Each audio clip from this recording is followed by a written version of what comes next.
Meditação Maranata, o Senhor logo vem. Meditação de hoje. Resistiremos à prova?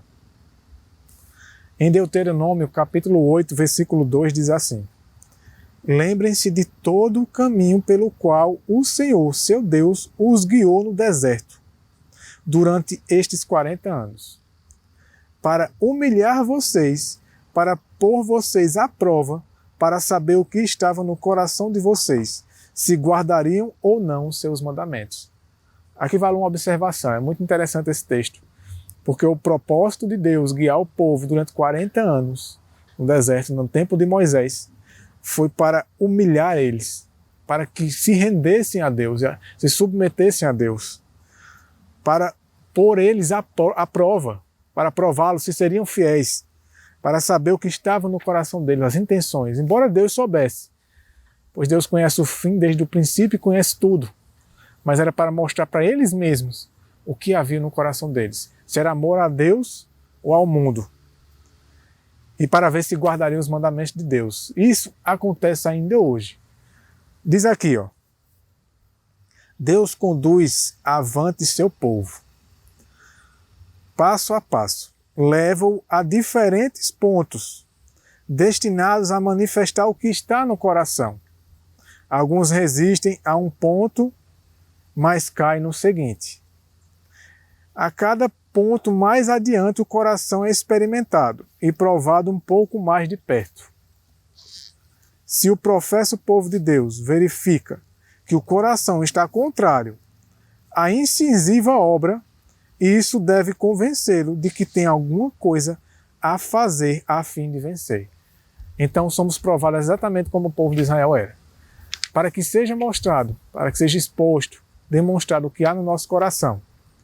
Se o que há no nosso coração for contrário ao que Deus nos mostrar, então aí é onde vem a prova. Se iremos renunciar esses desejos contrários à vontade de Deus ou se iremos permanecer teimosos contra a vontade de Deus. E isso, a cada ponto que Deus vai nos levando, nos mostrando a cada passo que temos que tomar, as decisões que temos que tomar, temos que estar dispostos ou a dar esse passo adiante, ou consequentemente iremos retroceder. Ainda continua aqui dizendo, alguns são prontos em receber um ponto, aceitam, né? Mas quando Deus os leva a outro ponto difícil, recuam diante dele e ficam para trás, pois acham que isso golpeia diretamente algum ídolo acariciado. Muitas vezes é mostrada a questão da alimentação, da reforma de saúde, e alguns recusam, mas outros aceitam. E muitas vezes esses que aceitaram a reforma de saúde são levados agora a outro ponto. E aí muitas vezes são traços de caráter, orgulho,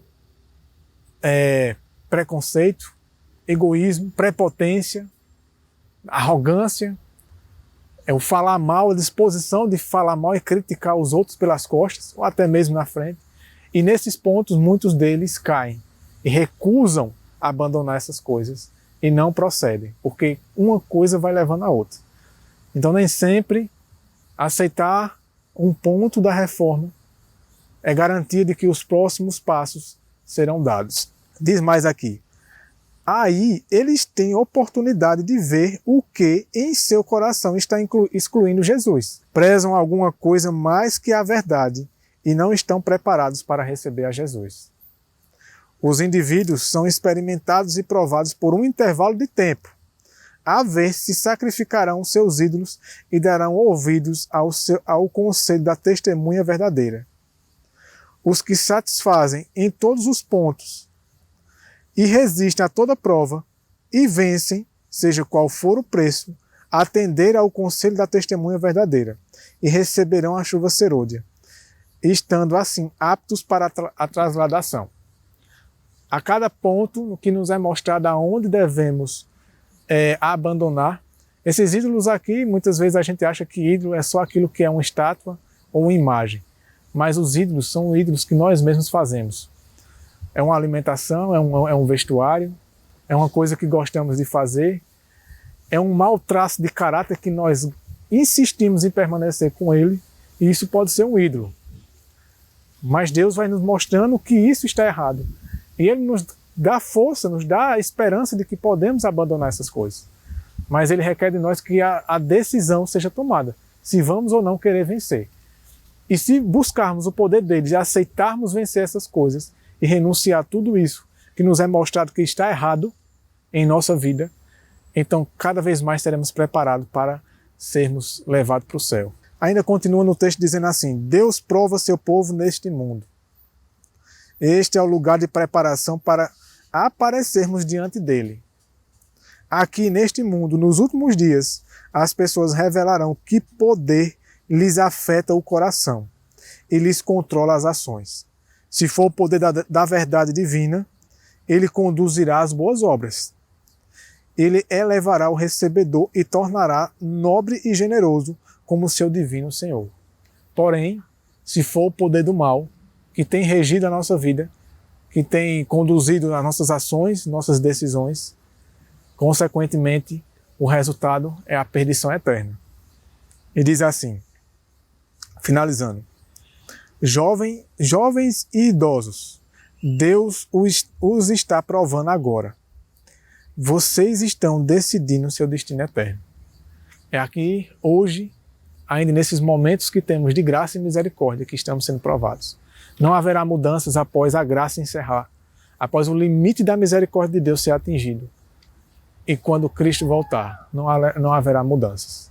Não haverá mais como tomar escolhas. As escolhas já terão sido tomadas. Que tomemos as escolhas hoje de fazer o que é certo e nos posicionarmos ao lado de Deus e da verdade dele. E permitamos que o poder de Deus, por meio do Espírito Santo, guie nossa vida e transforme o nosso caráter e nos ajude a tomar as decisões certas. Que Deus te abençoe e te ilumine, e até a próxima meditação.